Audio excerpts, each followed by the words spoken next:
Welcome back to Feeling Seen, the podcast about the movies and characters that make us feel seen. My co-host today is a writer and director of action films and westerns, a great conversationalist, and my twin in name. It's Jordan Santacana, everybody. Jordan has directed multiple shorts that you will have been able to see this year. Four Graves for Ximena, entirely shot on film, and Trapo Sucio e Mofongo Western, which took home Best Action Short at this year's LUSCA Film Fest. And it's also just personal editorializing. It's pretty cool and great, and you can watch it online. You can stream both of them, in fact, on Jordan's YouTube channel, and we will put a link to that in our show notes at the end. And all right, let's keep it short and sweet because here is our conversation with Jordan Santacana. Jordan Santacana, what else do the people need to know about you before we get started? Writer, director, what else? Wow, thank you for the awesome intro. I'm Jordan, of course. Writer-director from Puerto Rico. Mm-hmm. Really inspired by westerns, 90s blockbusters, and Wong Kar-wai. I love movies. I think they're the greatest thing in the world. It's the greatest art form, and I love making them. Tell me about, I just want to hear from you what the appeal of westerns, an underappreciated genre, an underproduced genre. I feel like we need to get back to erotic thrillers. I would love it if we could also get back to westerns. What about them speaks to your heart? Well, I've got a script that's an erotic thriller that's also a western, so let's go. I just need like the 30 million or so. That was not planned in this conversation. Yeah. We did not plant the bridge for that right now. It's definitely my favorite script I've written. So one day. Okay, that's very exciting. But westerns, there's just something mythical about them that they feel like you're reading a comic book, even though it's about a real time in history. Mm-hmm. And I also love the lie of the West, where you have the traveling Western shows in the early 1900s creating this romanticism about what the West was like. And it just wasn't like that at all. Yeah. So I love to when movies do this, or also myself, to just kind of pull the wool from the eye and be like, actually, the West was pretty rough. It's pretty terrible. But there was still some beauty to it. And then most importantly, I know it sounds silly, but it's the music. Oh no, that's completely understandable. I mean, I feel like that's so much a sound of cinema. It's like the sound of a classic Sergio Leone kind of absolutely. movie. And it's like my number one source of inspiration when I'm writing a movie is always film scores first and then like directing second. Mm-hmm. So it's just natural that I gravitate towards like Sergio Solima, Sergio Leone, the three Sergios in Corbucci. That's like Leone would shoot with the music playing on set. Okay. And I've done that a couple times too as well, that it really helps the camera operators know what the heck is going on, what the flow of the film is. But yeah, I think Westerns, like I said, they're mythical. They're comic books of a real time. And they also have vast, gorgeous, expansive wide shots. And I can go slow because I'm ADHD. Oh, okay. So if I can make a movie that moves kind of slow, that helps me a lot. Okay. I'm fascinated by the self-mythologizing that we choose to do in these kinds of things. Like that mythology of the West, it's pretty fucking sweet. Like the route that people have taken to immortalize it was something that might not have necessarily been true. I can see why you latched on to that. Yeah. And there's so many Latinos in the West that just don't have stories being told about them. I think like the greatest Western hero of all time is Zorro. He's literally inspired the Batman, but we still don't get the respect we deserve in the genre. So it's something I'm also like really passionate about, is like showing Latino cowboys and cowgirls, because it's women and like minorities do not usually get a voice in Westerns. Right.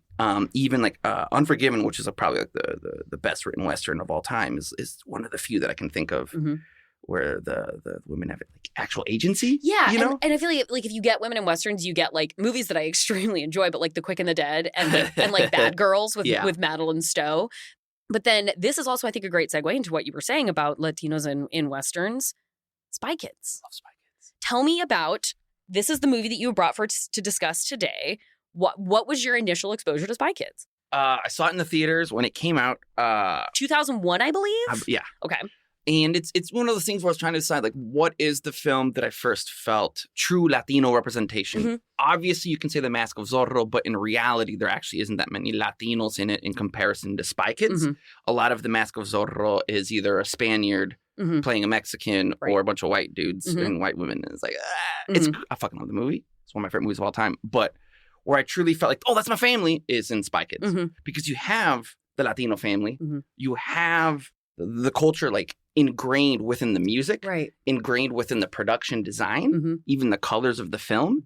And I remember walking out of it like, no, that's my family. Like, Dad, are you a spy? Like, is there something you're hiding from us? Yeah.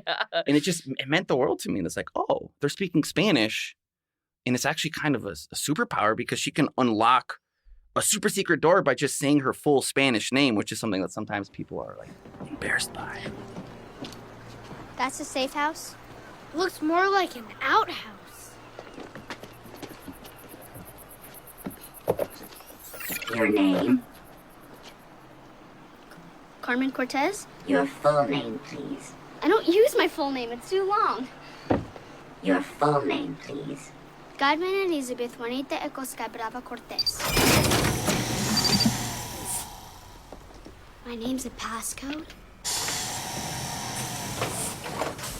Right, and they even cue it up in the sense of like she doesn't at first offer. It's like, you know, say your name, and she's like, oh, I never use my full name. And then when she finally does, like you said, it unlocks a door. And you know, the running theme sort of throughout the first half of the movie before the kids really realize what they're into, of like little Junie being like, you know, his parents, you know, trying to instill a sense of belief in him and is, you know, sending him off to school where they have a sense that he's sort of getting picked on by kids. And Antonio Banderas tells him, he's like, you're, you know, no matter what happens today, if anything happens to you, remember you're a Cortez. And he, you know, Junie's kind of lament is like, well, what's so special about being a Cortez? Junie, hey. Anybody gives you a hard time in there, remember, you are a Cortez. What's so special about being a Cortez? Lots of things. Hey, it's the mummy. Nice looking bandages, mummy. Hey, stop, man. When I'm talking to you, you listen. And the movie is about like the journey of like these kids discovering what is so special about being specifically a Cortez. And also being part of a family unit. Like the last line of the film, like the hardest mission of all is keeping a family together. This stuff still makes me cry when I see it. I'm like, it's so beautiful. So, you know, I'm from a family of divorce, so stuff like that really does like, oh, that's wonderful. I love that. Keep the family together. Let's go. From now on, whatever we do together. Spy work, that's easy. Keeping a family together, that's difficult. And that's the mission worth fighting for. Well, and I noticed too, because like, you know, I'm trying to watch everything that comes across the show in the context of like the people who are bringing the movies to the conversation. And as I was watching this, I was really dialing into, it's like, oh, the whole sort of ambient presence of this movie, if it ends up out in general public, is like there are a lot of Latinos around, like shopping and like playing in the park. It's not like, well, it's our leads on screen and that's great, but then they are singular amidst a world of sort of whiteness and white goings on. I think at one point you see a pullback and I think you see a Texas flag in like a wide shot when they're being pursued. So like you get a sense that it feels like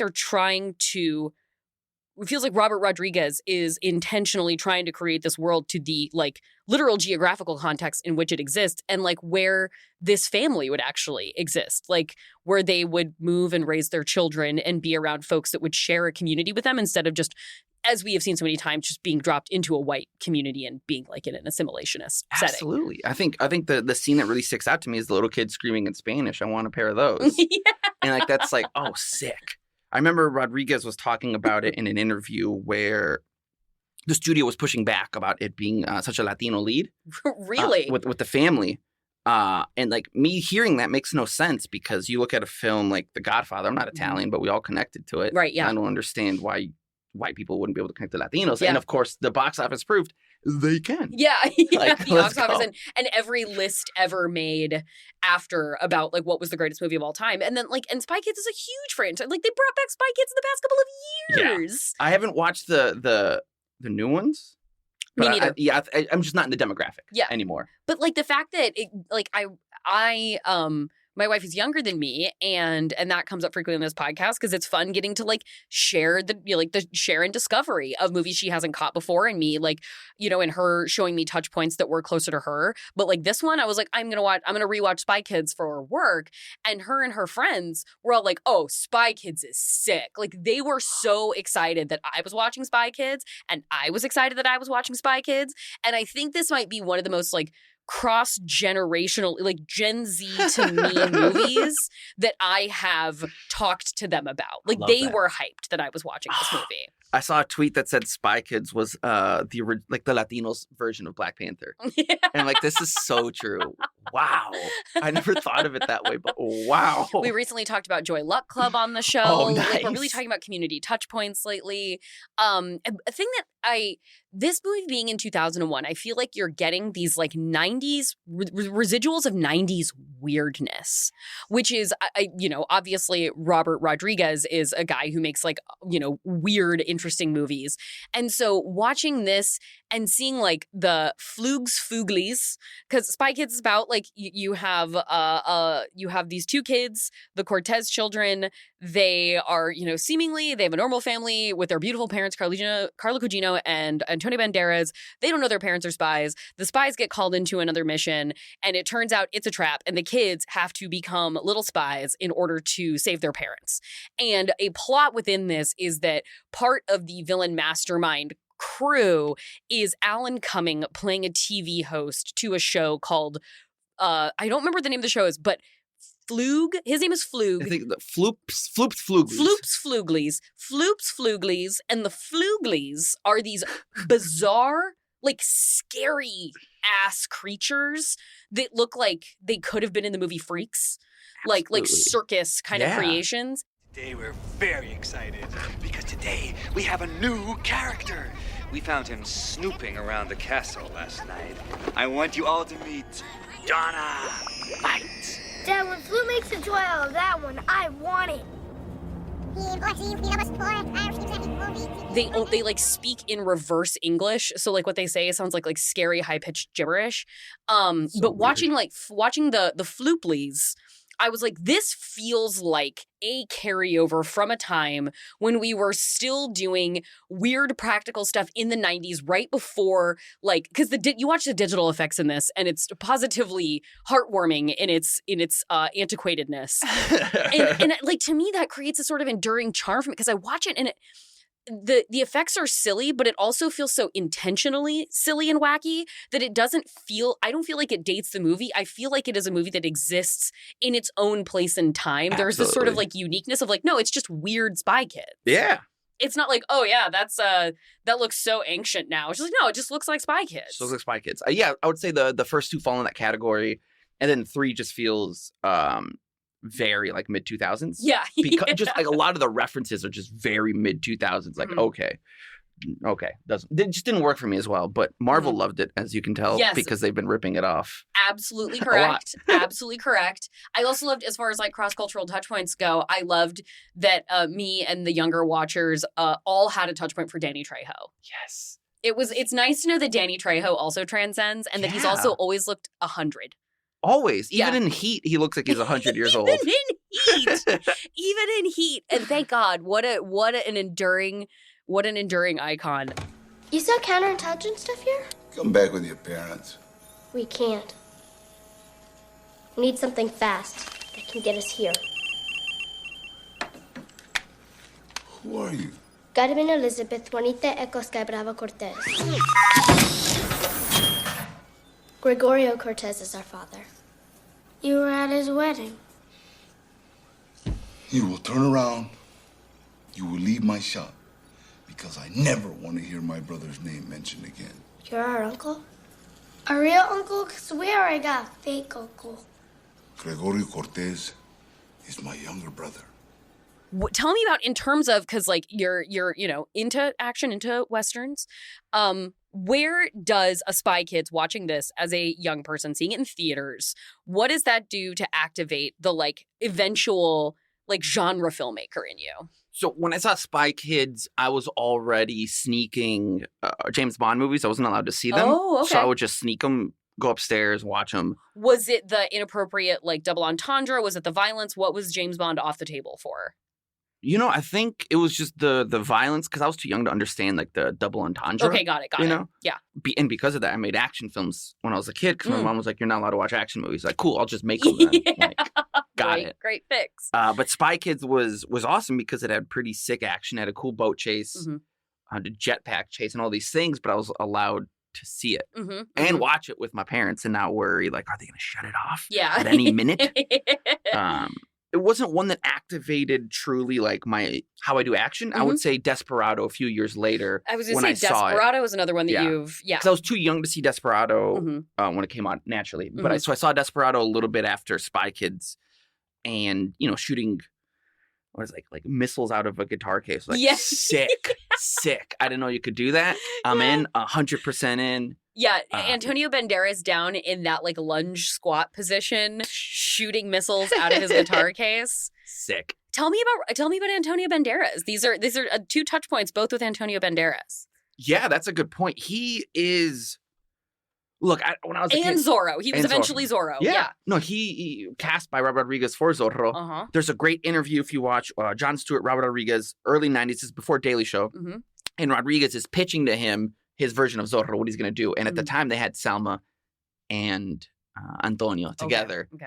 And that it hurts. It's still like Catherine and him have an incredible chemistry. Yeah. But Salma and him. No, that's a huge what could have been. With Robert Rodriguez directing. Yeah. But you know what? Martin Campbell knocked it out of the park. I wouldn't have it any other way. That movie's magnificent. Antonio Banderas was really big in my family. Okay. We would call him Tony Flags because that's how you say his name in English. Oh, yeah. Because Banderas is a flag. Okay, got it. But we were obsessed with him because he was like our Tom Cruise. He was somebody that, we're not Spaniards, but he's still playing Latinos in movies. He's playing like Mexicans mainly in film. And it was something that we could connect. We're not Mexican, we're Puerto Rican, but it's still like seeing somebody speak with like the accent, speaking Spanish, and still be a hero and not be some sort of, look, I love Scarface, but it's a pretty gnarly film when it comes to representation of Latinos. Oh, sure, yeah. And I'm Cuban and Puerto Rican. And to this day, you still get like Scarface jokes. Uh-huh. Well, and I feel like that's something that comes up a lot in conversations on this show is folks who are, if you're not white and you're not you're not a white guy, and particularly, straight and everything and all that, all the monikers, it's a lot of I'll take the pain for this. I'll figure out a way to I'll creatively jerry-rig myself into this thing. Absolutely. Because otherwise, where the hell else am I going to find it? And that is, it could be like not being able to see the forest or the tree sort of thing. Like you're in your life, so commenting on your life is like a kind of a weird exercise. But what do you desire in writing your own characters and making your own films? Like, do you feel yourself writing for an absence of that you may have previously experienced? Or does that does that not in your head about anything? Or is it like, now is my fucking turn? So it's, let me try to answer that without getting too personal. I mean, we invite the personal, but whatever you're comfortable with.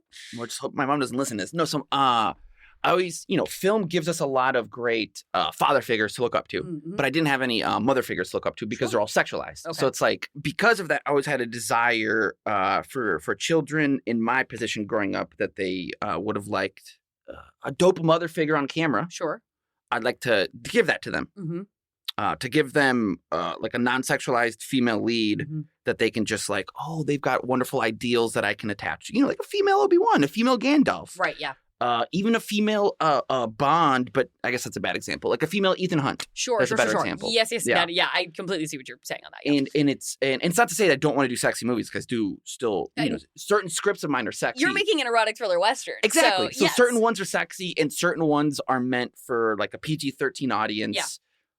For kids to be like, oh, that's a great mother figure. Blah, blah, blah, blah, blah. Yeah. But at its core, I was raised by a single mom, so I just see the world through that perspective of just like female leads. Yeah. So it's gotten to a point where at first it was the very annoying guy trying to be like, I am a feminist. These are my feminist movies. Yeah. And then I grew past that very annoying phase, and now it's just like it's just ingrained in me. Is what it is. Like with the project we're doing right now. It was originally 2 leads when it was presented to me, and then I argued to female and male lead because we also don't get buddy cop movies with like a female and male. Right, yeah. You know what I mean? And when we do, they end up hooking up at the end, like Miss Congeniality. Fantastic. It kind of has to be same. Like there are a couple females. You have The Heat. You have that Spectrum original show that was Jessica Alba and Gabrielle Union. So like it does tend to be like we can't mix it up lest we incorporate tension or like she's got to be gay. Because then it has to be completely off the table. And like maybe he pursues her for a minute, but then she ends up being gay and it's like, oh, reveal. Yeah. And what we're trying to figure out, and I guess this is not important to the topic for the film right now, but it's just how to figure out. Because when you do a buddy cop movie, you want them to get mad at each other and actually fight each other sometimes. So it's like trying to figure out that dynamic without adding in like the sexual tension. And then if we do, we got to rewrite some other scenes. We're figuring it out. So. Do you feel like as a filmmaker, have you had to like write your way through, or like you said, like I was feminist filmmaker and now it's just like, now I just like write depth kind of thing. Now I write good characters. 50% of my audience is women. Why wouldn't I cater? We quite agree. Do you find that like, was it a process of learning to write depth into these characters because so much of what we are immersed in, particularly like if you're older than Gen Z, like millennial sort of and up, what we were steeped in, the media that we ingested so much of, like what's coming now in terms of like a broader array of representation and nuance and character quality and things like that, it feels like a sort of, we're certainly not to the end of the race yet, but we have more of a language around equity than we've ever had, at least, and hopefully that's helping. But do you feel like it was like getting in and writing your own stuff where you're like, I'm also flattening character, like I'm also flattening women or XYZ character because like shit, the movies I watched growing up like gave me a formula that is pretty rote. So in high school, the shorts that I made would be like 25, 30 minutes. And one thing I noticed, and this is when I had my little switch, I was like, oh wow, all the women in these movies are just here to service the men. Yeah. Part of that was because I was a nerd. I didn't have many female friends. Sure. But the other part was I wrote it that way, which is because I'm fucking sitting there copying 100 years of cinema that I grew up watching. And then I moved to San Francisco, and that just kind of rewired my brain immediately because people were just yelling at me like, no, you don't do that. You don't do that. You don't do that. I'm like, copy? Did not know that. Yeah. Understood. And it was super useful. But what happens is, to quote Succession, like any recent convert, Shiv is a zealot. So I was a zealot for a little bit. Very annoying. Yeah. the usual, like I'm a male feminist. Yeah. Nobody likes that person. Yeah, that's But that's the movies we're kind of inundated right now. Especially don't really like that person. No. But those are the people making female-led movies right now. Yeah. And it gets frustrating because it's like you don't actually do this because you care about the characters. You're doing it because you're trying to get some sort of either box office returns or to get some sort of like weird woke points. Now, when you were watching Spy Kids, was there a character that you would like, particularly among the kids? Like, did you feel like you were more of like the awkward Junie, or were you more of like the hard ass little Alexa Vega? I was awkward Junie, but I wanted to be Carmen. Yeah, I think Carmen is. I didn't answer your question correctly. How did Spy Kids inspire my action? I think Carmen is one of the biggest inspirations I had. Oh, fascinating. Because Spy Kids is technically a female-led action movie. Yeah. Don't move! You don't even know what those things are. I know they're heavy. That equipment costs millions of dollars!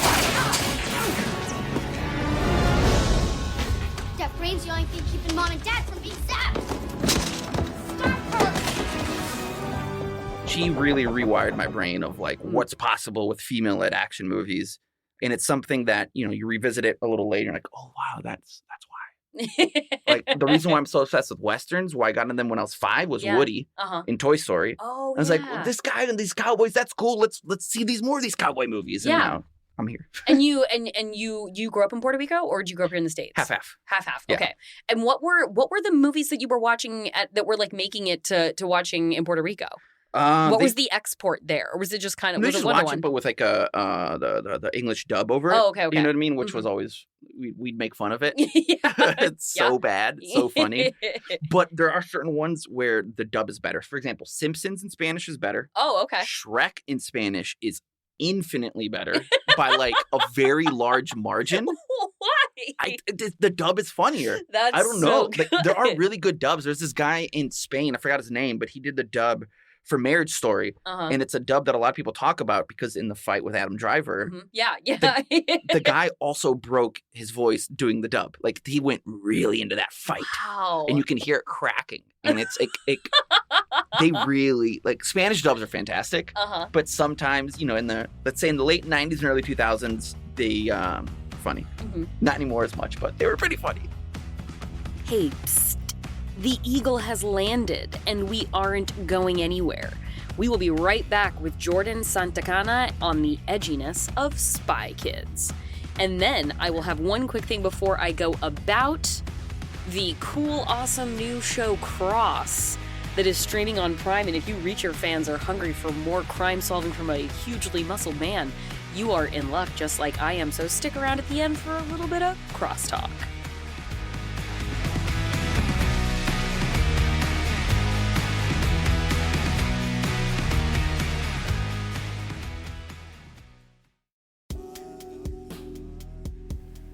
Oh, darling, why won't you accept my love? My dear, even though you are a duke, I could never love you. You borrowed a book from me and never returned it. Save yourself from this terrible fate by listening to Reading Glasses. We'll help you get those borrowed books back and solve all your other reader problems. Reading Glasses, every Thursday on Maximum Fun. Somewhere in an alternate universe where Hollywood is smarter. And the Emmy nominees for Outstanding Comedy Series are Jetpackula, Airport Marriott, Thruple, Dear America, We've Seen You Naked, and Allah in the Family. In our stupid universe, you can't see any of these shows, but you can listen to them on Dead Pilots Society, the podcast that brings you hilarious comedy pilots that the networks and streamers bought but never made. Journey to the alternate television universe of Dead Pilots Society on MaximumFun.org.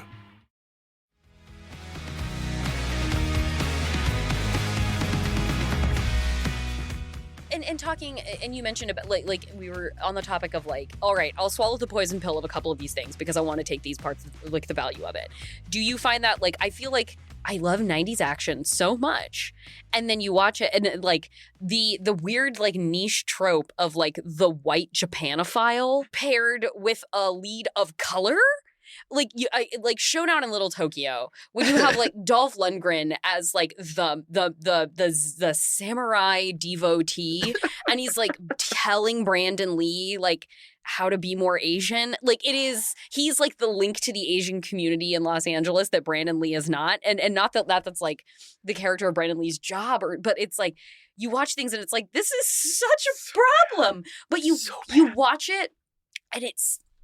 I don't know how to approach this and not sound like a jackass, but like there was an acknowledgement, it seemed like, of the ambient racism that still exists in those movies that at the very least was honest about the politics of the time.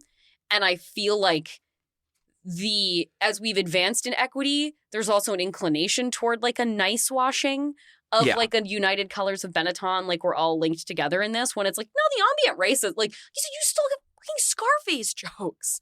Like, I feel like it's sort of like, we know that happens, but we're still taken aback. Be like, I can't believe that still happens. But it's kind of like, but of course it's still happening because it's so like. Which we also don't have the counterpunch, right? So it's like we don't have the counterweight to Scarface yet for like a big blockbuster about Cubans being cool. Like that movie just doesn't exist yet. Like with Latino culture, we've definitely, as a whole, we've had a lot of counterpunches to the racism. Like you look at one of my favorite movies of all time, but Treasure of Sierra Madre is, we don't need no stinking badges.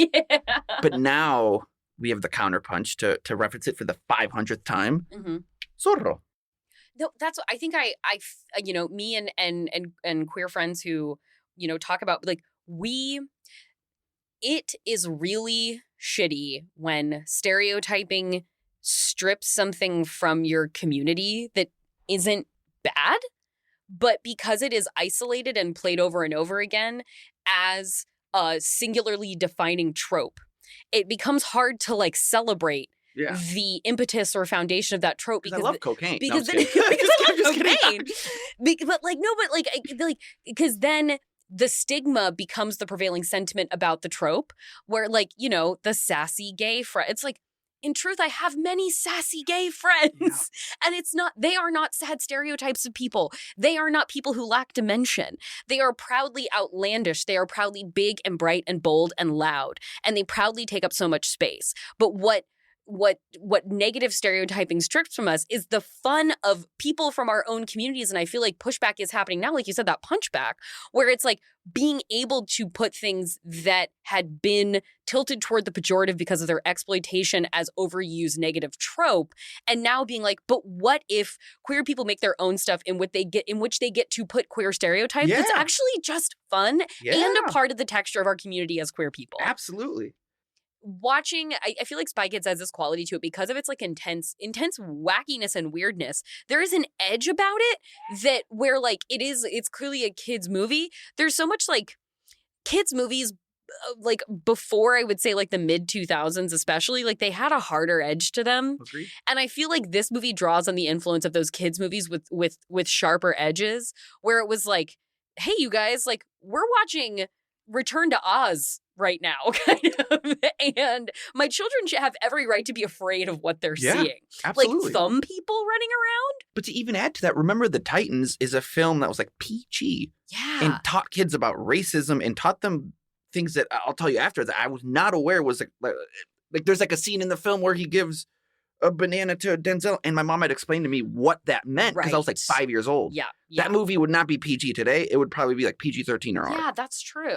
And it's kind of sad, like they sanitize kids stuff. I think Marvel was probably like the last bastion for kids movies that have like edge because people get killed in them, like left and right.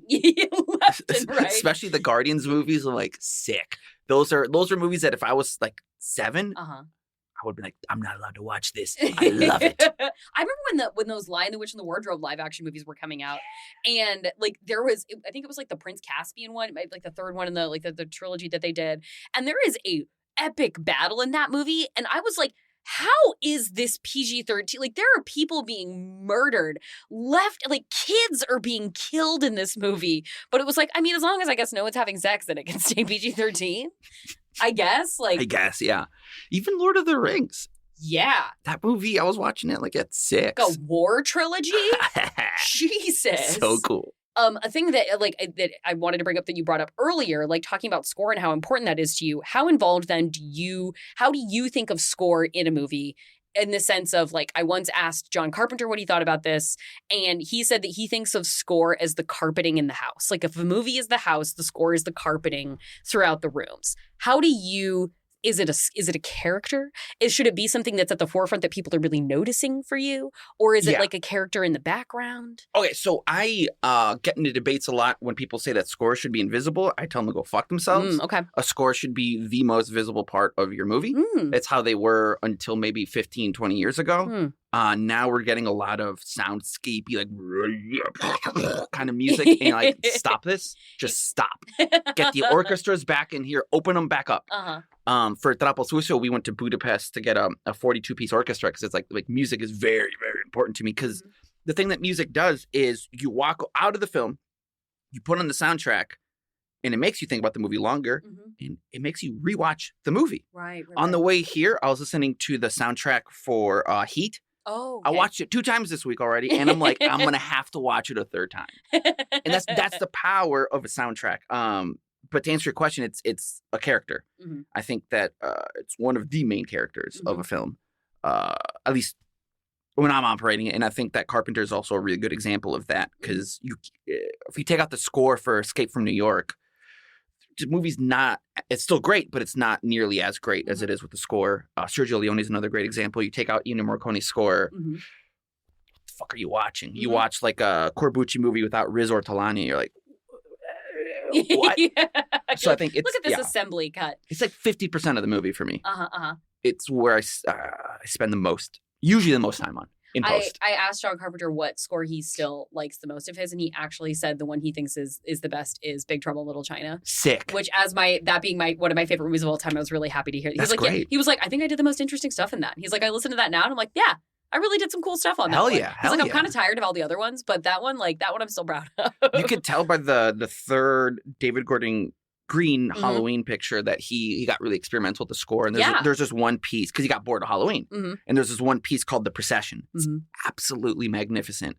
I'm coming down to the end of the time. So a thing that I wanted to make sure and ask was in your longer short, Troppo Sucio, I wanted to know how, because like talking about like where like you see score and you see music as a character in your films, I feel like in that the environment is really a character. Was that filmed in Puerto Rico? Yeah, filmed in Puerto Rico. That feels like the environment. It feels like Puerto Rico itself, and the issues at hand with the characters are like that is a part of.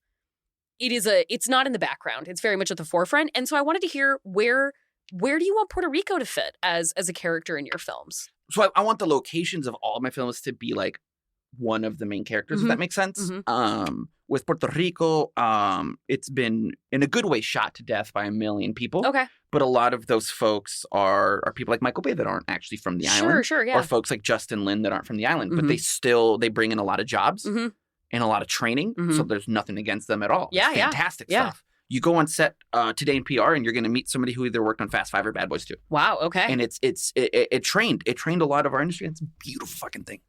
But Puerto Rico is one of those things. It's like the reason why I love Westerns is we're outside the entire time. So we're just outside for most of it. Yeah. In my whole MO, as you saw in Four Graves as well, Yeah. exterior, sunsets, blue hour, exterior. Yeah. Because I don't have that much money. So let the world give you some production value. Exactly. Yeah. People seem to think that sunset shots are really expensive and hard. No, they're not. Oh, the sunset shot in your Mofongo Western. Thank you. It's so beautiful. I was like, wow. Thank you. Yeah. That was my Michael Bay moment. It looks expensive. But that's the thing. All we do is just like, you just give them a kicker on the face, and then you get on the dolly and you just pull back and you're done. So it's like 5 minutes to set up. But my whole MO2 is when we're shooting, once the sun starts to set, we stop whatever we're doing, go get our sunset and blue hour shots, and then jump back into the interior or whatever we're doing. Yeah. Because it's free production value. Well, that like I feel like I could just start asking 10 more questions, or I just have to say to, like, that we did it. Like, because I could just keep asking you questions and talking to you. Jordan. Always down. Thank you so much for coming in and talking to me today. This was cool. It has been really fun to have you. This was my first like official podcast. This was pretty sick. I want to lift up Action Twitter. I want to lift up the Action community. Well, if possible, I'd love to do like a thank you, if that's okay, to Action Twitter. Please. Oh, yeah, please. So, yes. I'm going to be a little cheesy, but growing up, I was made fun of by a lot of people for doing action movies. They told me I'm not a real filmmaker. They said you should just do like a love movie or you should do a drama. And my answer is, cool, I'll do those, but then also have someone get shot in the face at like point blank. But there will be a guitar case with a missile launcher in it. Exactly. And Action Twitter really, really made me feel like there's nothing to be embarrassed about. Yeah. And that people are seeing the artistry behind it. There's a lot of specific people, I think, Patrick Young and Paul Robinson were instrumental in giving me the confidence that I have now. The co-founders of Big Bad Film Festival. Exactly. You've been programmed the first 2 years, the fest. Best. And then folks like writers like Priscilla Page, Brandon Strusnig. Well, thank you for acknowledging Action Twitter. It's a wonderful place where a lot of people, I feel like, unselfconsciously convene to dispel the notion that there would be any sort of guilty pleasure in just enjoying films. Oh, also, Avar Stunts. Oh, Aaron yes. Vargas is Aaron the person Vargas. who introduced me to everybody. And he was the one that made me realize I'm now part of Action Twitter, which is still weird. And he did the choreography for Four Graves for Jimena. He's absolutely incredible. If there's any directors listening, he does fight choreography. He also does stunt performing, and he does what is it called? What do they call it? There's like a new word for it, like action design. Action design. They change the name every like 3 years, but he's your guy. Avar Stunts on Twitter. Aaron Vargas on Instagram. He's your guy. He's fantastic. Hire him. Yeah, if this podcast can be a place where people discover films and filmmakers and people contributing to the greatness of this art that we love, then it is doing its job. So thank you so much, Jordan, for coming on and doing that with us. Thank you for having me. This was so cool. You're welcome.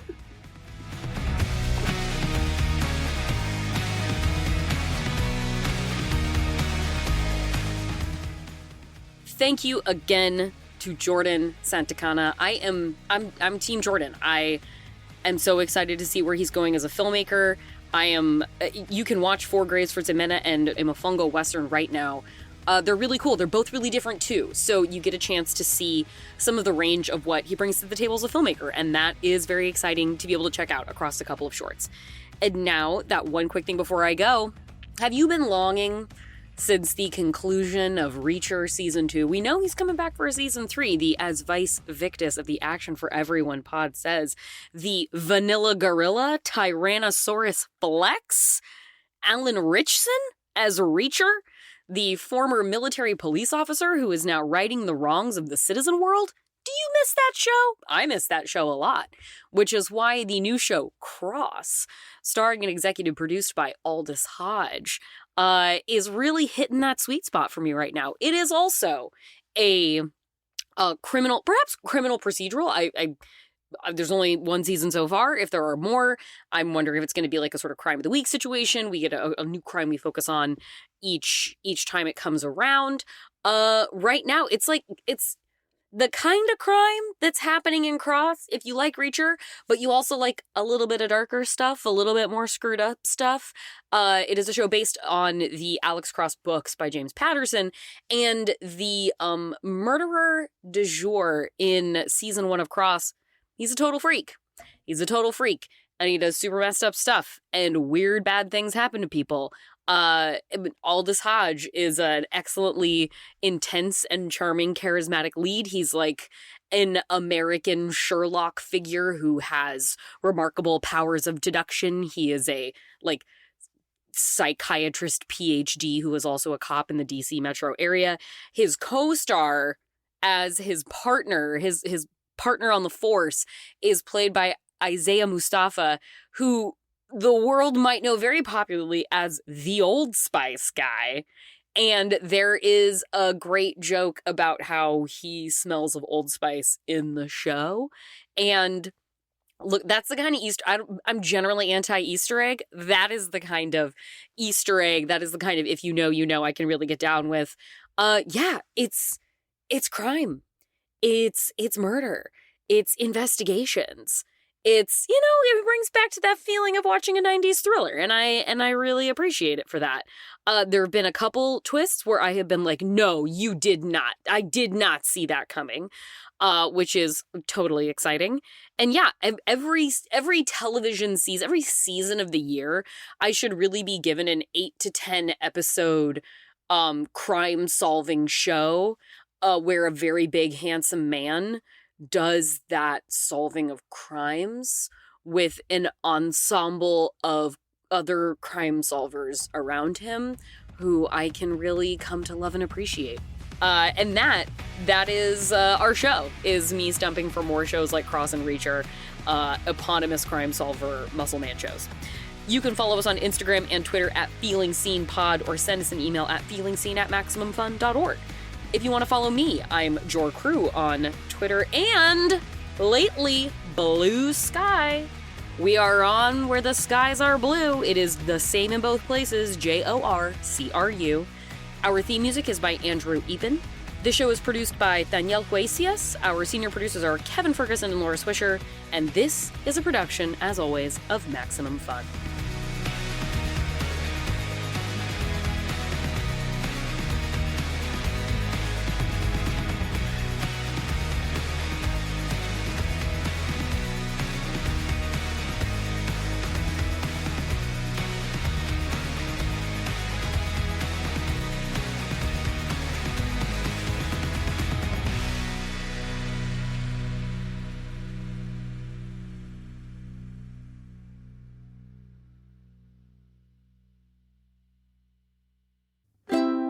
Maximum Fun, a worker-owned network of artist-owned shows, supported directly by you.